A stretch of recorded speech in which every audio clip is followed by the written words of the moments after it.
അരളിച്ചെടിയുടെ വിഷാംശം ഉള്ളിൽ ചെന്ന് കഴിഞ്ഞ ദിവസം ഒരു പെൺകുട്ടി മരിച്ച സംഭവം നെറ്റിലൂടെയാണ് നമ്മൾ കേട്ടത്. അതുപോലെ 2 ദിവസം മുൻപേ ഒരു പശുവും കിടാവും ഇതേ അരളിച്ചെടി കഴിച്ച് ചത്തുപോയതും നമ്മൾ കേട്ടിട്ടുണ്ട്. നമ്മുടെ വീട്ടിൽ ഭംഗിയോടെ പല കളറുകളിൽ കാണുന്ന ഈ അരളിച്ചെടി ഇത്രക്ക് അപകടകാരിയാണോ? പരിശോധിക്കാം. ഒലിയാണ്ടർ എന്ന വിഭാഗത്തിലാണ് അരളിച്ചെടി ഉൾപ്പെടുന്നത്. നെറിയം ഒലിയാണ്ടറിൽ വളരെ വിഷമുള്ള ഹൃദയ രാസവസ്തുക്കൾ അടങ്ങിയിട്ടുണ്ട്. ഇത് ഹൃദയത്തെ നേരിട്ട് ബാധിക്കുന്നു. ഇതിൽ ഒലിയാൻഡറിൻ, നെറിൻ, ഡിജിറ്റോക്സിജനിൻ എന്നിവയും മറ്റും അടങ്ങിയിരിക്കുന്നു. അതിൽ ഒലിയാൻഡിൻ പ്രധാന വിഷവസ്തുവാണ്. ഇതിലെ വിഷം കരൾ, ശ്വാസകോശം, ഹൃദയം എന്നിവയെ നേരിട്ട് ബാധിക്കും.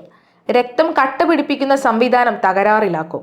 കരളിൽ രക്തസ്രാവം, ശ്വാസതടസ്സം, ശ്വാസകോശത്തിൽ രക്തസ്രാവം, ഹൃദയസ്പന്ദനത്തിലെ വ്യതിയാനം, ഹൃദയസ്തംഭനം എന്നിവയ്ക്കും കാരണമാകാം.